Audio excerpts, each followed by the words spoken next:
يلا نفسح اللوك مع الشنطة التليفون، والتليفون دوت فيه حاجة أنا كنت بحبها جدا ما هو أعملها. اكيد اللي في التليفون اللوك نفسه، يعني اكيد اللي انت لابسه ده مش اللوك ده، اللي هو هتغيري بعديه، ده اللي هو ايه، ده السبير اللي هو ايه لسه اللي انت بتنامي بيه تقريبا، مش يعني ده مش اللوك، صح؟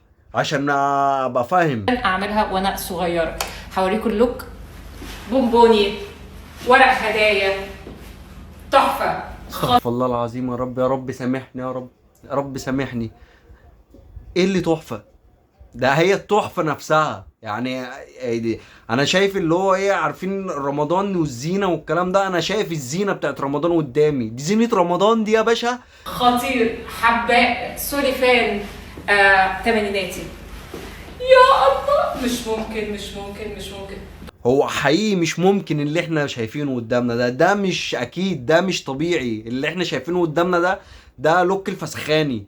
عشان بيقعد يعمل كده ويقطع ويلحن كده، اللي هو انت خدتيه من تحت، كان هو قاعد بيديك عمال بيقطع كده تقريبا. ما هو ده مش طبيعي اللبس ده، انا اول مره في حياتي اشوف اللبس ده، ولا تمانيناتي ولا سبعيناتي ولا ستيناتي ولا عشراتي.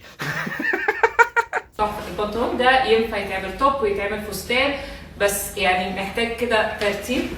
I love it I love it I love it I love it.